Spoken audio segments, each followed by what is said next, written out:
तो हम बात कर रहे थे कि सद्गुण मनुष्य की अन्य सहज प्रवृत्तियां जैसे भूख, प्यास, निद्रा, वासना आदि से भिन्न है।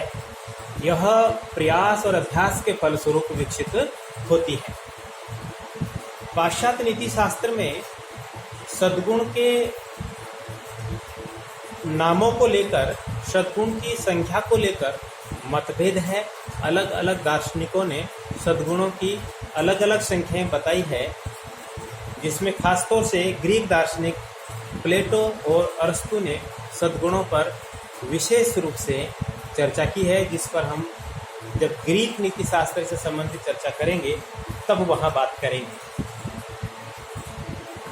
छात्रों, अगला टॉपिक हम जो इसी से जुड़ा हुआ है, जिसको हम नैतिक शब्दों की श्रृंखला की चर्चा के अंतर्गत रख रहे हैं, वह है मूल्य।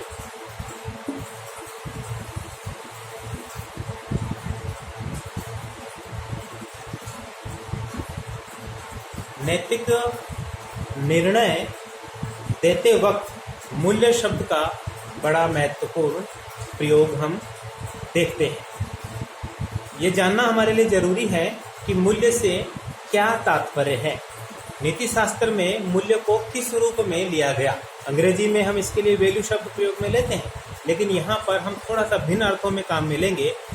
मूल्य कोई किसी भी वस्तु के बदले में पे किया जाने वाला कोई आर्थिक रूप यहाँ पर नहीं है, बल्कि यहाँ मूल्य की भी हम एक निश्चित परिभाषा देखते हैं, और वह यह कि किसी भी मानसिक अवस्था अथवा भौतिक वस्तु का वह गुण जिससे मनुष्य की किसी आवश्यकता अथवा इच्छा की तृप्ति होती है, मूल्य कहा जाता है। ध्यान दीजिए, मैं फिर से परिभाषा को दोहरा रहा हूँ।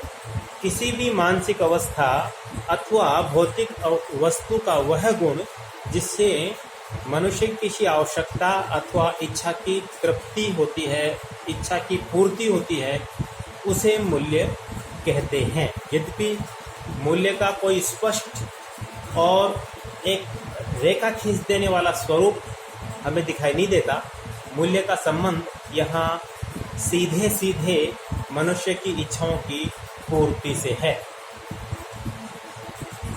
मित्रों, साथियों, ध्यान दीजिए कि मूल्य पर पाश्चात्य दर्शन में, पाश्चात्य नीति शास्त्र में बड़ी विस्तार से बात हुई है।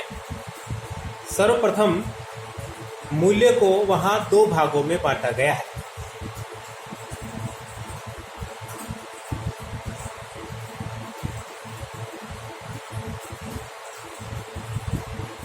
साधन मूल्य और साध्य मूल्य, दो भागों में।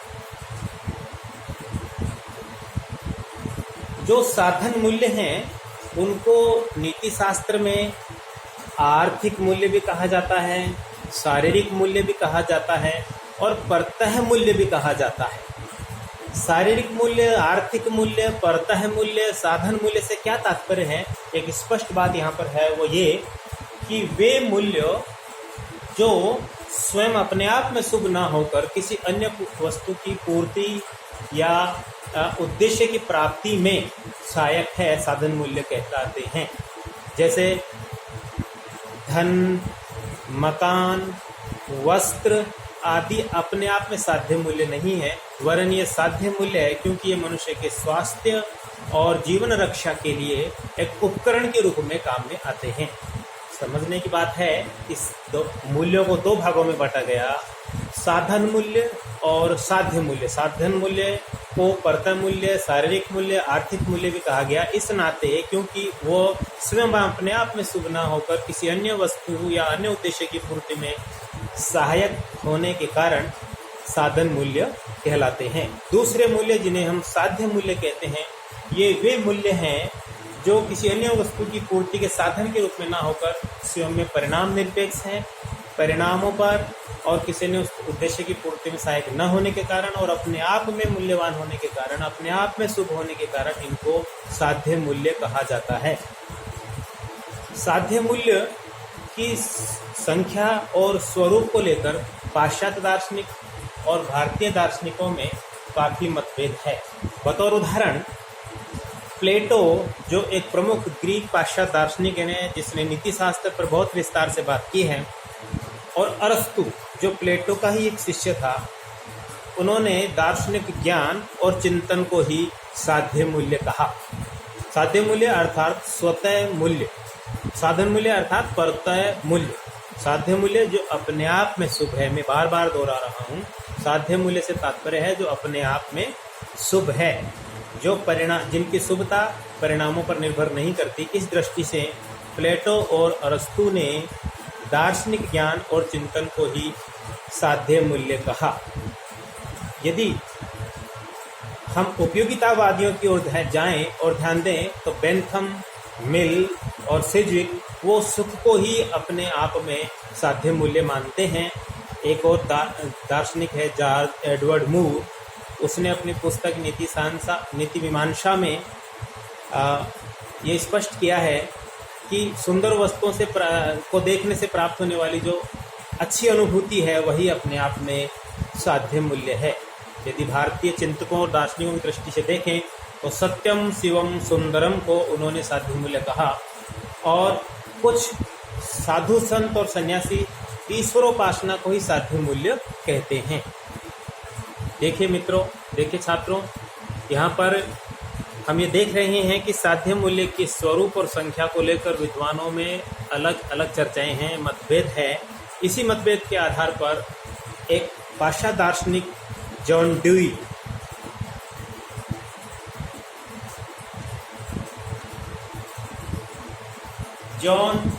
ने अपनी पुस्तक ह्यूमन नेचर एंड कंडक्ट में इस साध्य और साधन मूल्य के भेद को अस्वीकार किया और इसकी आलोचना की।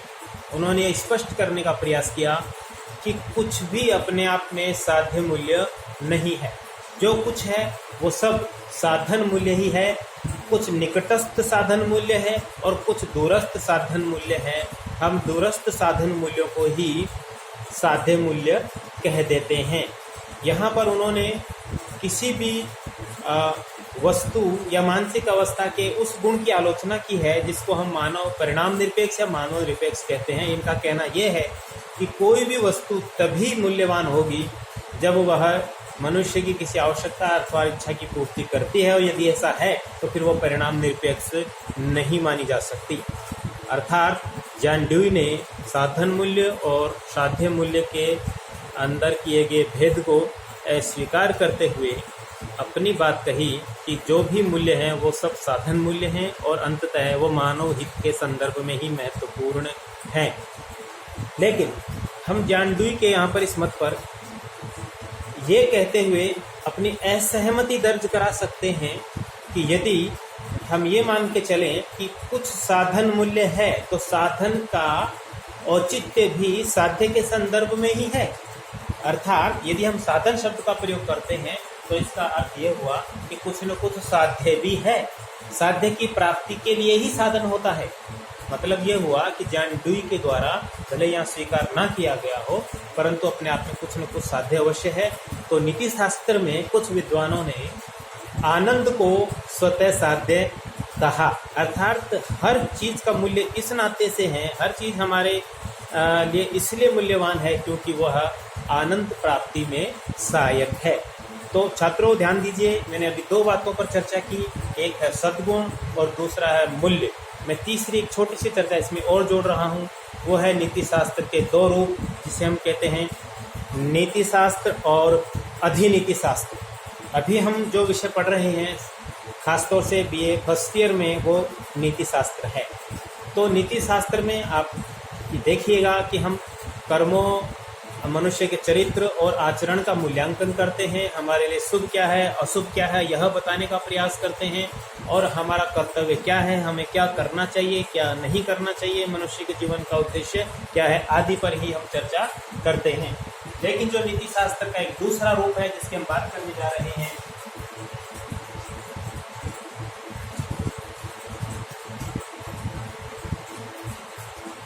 अधिनीति शास्त्र। यह नीति शास्त्र की नवीनतम विधा है जिसमें हम यह बताने का प्रयास नहीं करते कि क्या शुभ है, क्या अशुभ है, क्या कर्तव्य है, क्या अच्छा है, क्या बुरा है, क्या उत्तम है, क्या अधम है, क्या प्रशंसनीय है और क्या निंदनीय है, बल्कि यहाँ हम नैतिक शब्दों और नैतिक निर्णयों के स्वरूप और अर्थ का स्पष्टीकरण करने का प्रयास करते हैं, साथ ही उसके पीछे निहित तर्क और प्रमाणों को प्रस्तुत करने का प्रयास करते हैं। अर्थात हम यहाँ पर नैतिक शब्दों, नैतिक निर्णयों आदि के स्वरूप को स्पष्ट और परिभाषित करने का प्रयास करते हैं कि जब हम शुभ शब्द का प्रयोग करते हैं, जब हम उचित शब्द का प्रयोग करते हैं, जब हम कर्तव्य शब्द का प्रयोग करते हैं, तो हम वहाँ पर क्या कहना चाहते हैं, इन शब्दों का वास्तविक क्या अर्थ है आदि का स्पष्टीकरण यहाँ पर अधिनीति शास्त्र का विषय है। यहाँ आकर मित्रों हमारा प्रथम टॉपिक पूरा होता है, जिसको हम कहते हैं नीति शास्त्र का स्वरूप और क्षेत्र। धन्यवाद।